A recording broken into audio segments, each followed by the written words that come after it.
Hello, my name is Amanda. Thanks for checking out this video.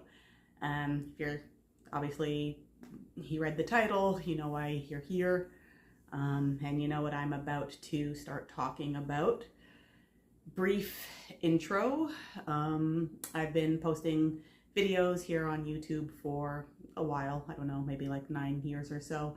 I used to do just like random vlogs with my now husband about our daily life, and then transitioned more into vlogging my journey to get into law school, get through law school, and then starting my career as a lawyer. And then more recently, this channel has been focused more on travel, not the day-to-day vlogging stuff, more on the travel that my husband Matthew and I, sorry, should have introduced him. My husband's name is Matthew. My name is Amanda. Anyway, that was just a little bit of a background. It's been a while since I sat down and actually recorded myself talking to a camera. Anyway, because even with the travel vlogs, they're more, they're less talking, more just like showing clips of what we're seeing and what we're doing as we travel. So just a little bit of background before we get into the actual substance of this particular video and this particular video series that I guess I'm going to be doing. We met in October 2014. We dated for about 3 years before my husband proposed to me in November 2017. Married in 2019 on our first Disney cruise on the Disney Dream. Able to go on our honeymoon in 2022 because of course COVID happened and everything shut down. And then in 2023 is when we moved finally out of our tiny junior 1-bedroom apartment in Midtown Toronto and moved into our current place, more in the suburbs, still in the GTA, but way further away from downtown Toronto than where we were before. Now we kind of live out in the suburbs on a lakefront property, which we enjoy very much. And we moved here in 2023 when I finally started my career as a lawyer, and we were able to have the dual incomes again. So all of that to say that we finally in September 2024 decided to start to try to have a family. It's something that we talked about, obviously, since we were dating. It was always something that we both knew we wanted. We went back and forth on number, and we went back and forth on number and all of that stuff. And, but because we were in our tiny apartment in Midtown Toronto, we just didn't feel ready to start a family then. Where would we put a crib? We could barely fit ourselves and our one dog Teddy at the time in that apartment. So a baby and all of that into that apartment as well. We just wanted to be able to give our baby, a backyard, their own room, just plenty of space. So that's why we held off on starting our family, even though we got married in 2019. And now we're here in 2025. So in September 2025. So that is just a very brief timeline of my husband and my relationship. Finally, in September 2024, we felt comfortable starting to try to have a family. At that point, we had been in our new home for just over a year. I had been working as duty counsel for just about a year at that point, I think. When did I start? Okay, I started in summer of 2023. Okay, summer 2023. Okay, so September 2024. I'm just over a year of working as a lawyer. So I was like, okay, great. I've got a year of experience under my belt. I'm ready to start trying to be pregnant and have a baby, and that was great. So if you're new to our channel, welcome. If you've been with us for a while, you know that we went to Paris in September 2024. In fact, we were there at this day last year, which is crazy to think about.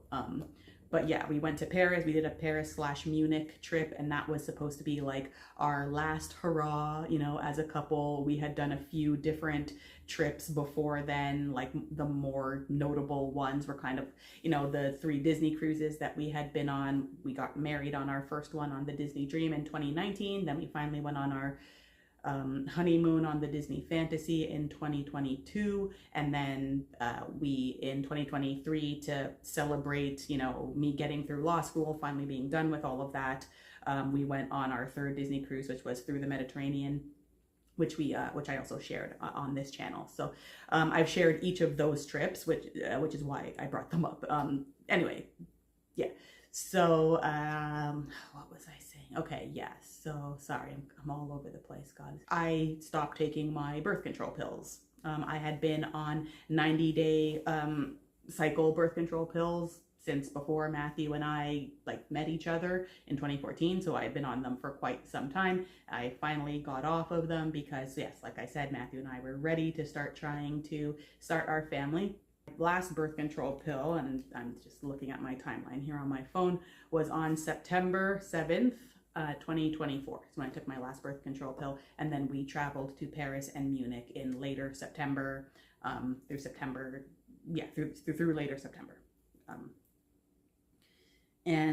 On that trip, you know, we were obviously, you know, dreaming and talking about, because now I was obviously off birth control for the first time since we had been together, and so, you know, it was possible that we could have, you know, conceived in that time. So we were talking a lot about, you know, just our future, our children, you know, hopes, dreams, all of that good stuff that you talk about as a couple when you're finally in that TTC trying to conceive journey right at the start.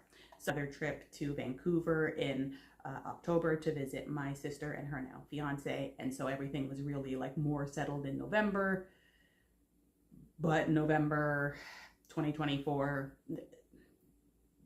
whatever, some things happened in the States in terms of election stuff that really kind of threw both my husband and I off. And so all of that to say, we really weren't able to have a cycle where we were able to try within my ovulation zone, my ovulation time, until December, because I just got off my pills in September. We missed October because we were traveling again. We missed November because it was just a bad time. And then December, we were traveling again to Florida to stay with my husband's family, because we typically do, you know, Christmas there one year, Christmas here in Canada the next year. So yeah, it was his family's year, so we went there. Anyway, actually by January 2025, on January 7th, I got my first positive pregnancy test. I was so incredibly excited, but a little bit surprised that we were able to get pregnant that quickly.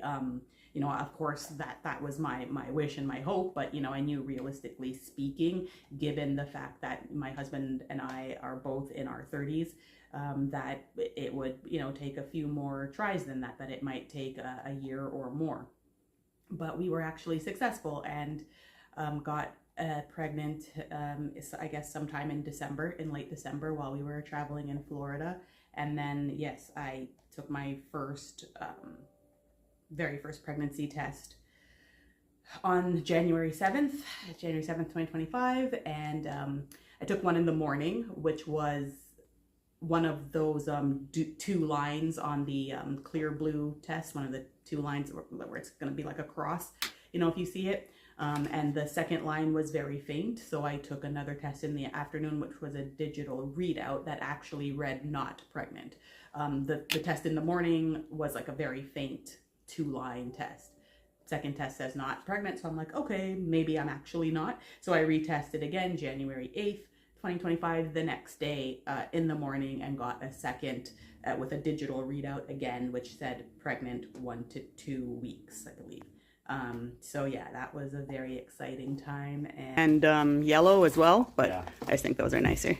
These are really nice. Oh, yeah, those look great.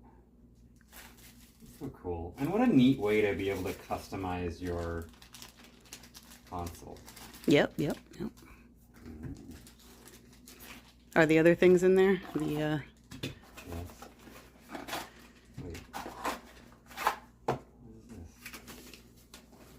is this?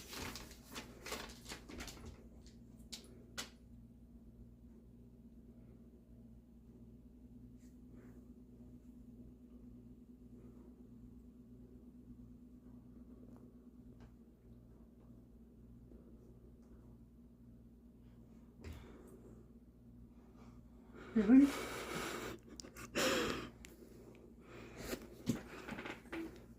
Shing, sparkle, sparkle. Oh, shit. And I remember it's hard to like put myself back in that frame of mind. Like I was so excited, but you know, because it was, anyway, it's just weird looking back at that time from this lens, because obviously here I am 9 months later in September 2025, and I don't have a baby, as you see. So anyway, those 2 positive pregnancy tests, I went for, I went to my doctor, and then she sent me for blood tests to confirm the pregnancy. And I got that confirmation on January 17th that the blood work confirmed my pregnancy. My doctor was like, congratulations, because I actually went to speak to her in November 2024, when my husband and I had only been trying for about 2 months at that point, and we hadn't been pregnant. And I was like, oh, should we be pursuing any kind of fertility stuff because we're in our 30s? And she was like, you haven't been trying long enough to even consider any of that, so just keep giving it the old college try and whatever. So there you go. So then from January 17th to my first ultrasound, which was booked for February 14th, 2025, Valentine's Day, I had 2 blood tests in between that, just to see that I believe it was HCG was still rising, and it was. And then I go for my very first ultrasound on February 14th, 2025. Matthew was there too. We both took that day off work to go and do the ultrasound. It was Valentine's Day, so we were both really excited. We had announced the pregnancy to a couple of different people at that point, but we were waiting until the results of our very first ultrasound, which was at 7 weeks, to tell more people, to really start telling people. And so we went in for that appointment. It was it was my very first ultrasound that I had ever done in my life.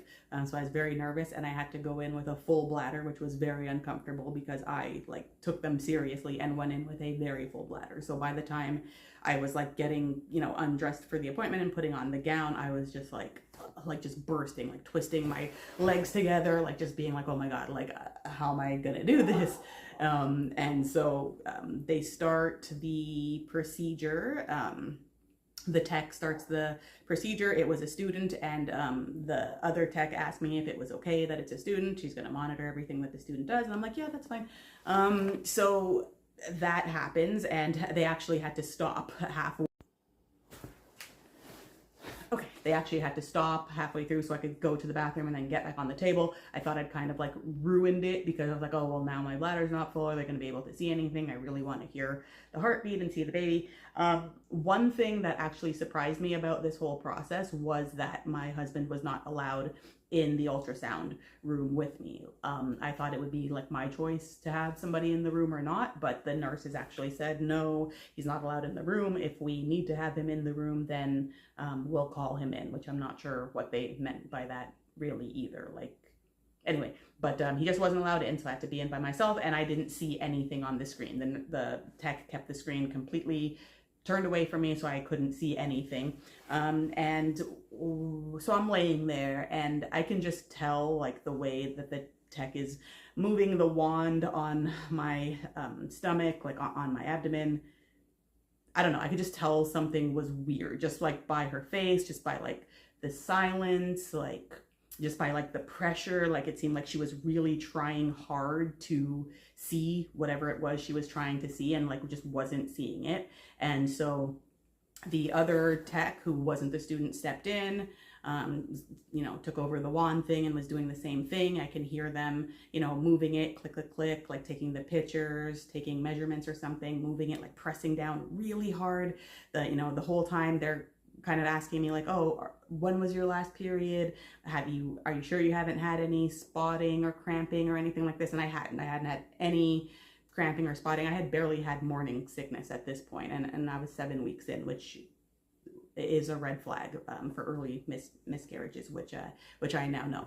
Anyway, so they're pressing it and moving it around, and I can just tell because it's like what's going on? Like, why does your face look that way? And why am I not hearing anything? And, you know, so eventually they stop and they let me know, okay, we're just gonna try to do an intravaginal ultrasound, where they have to put a wand inside and take a look at everything from the inside instead of from the outside. Asked for my consent with that, you know, showed me the wand they were going to use and all of that, and I was just like, yeah, sure, you know, I just want to hear my baby, so whatever, do what you need to do.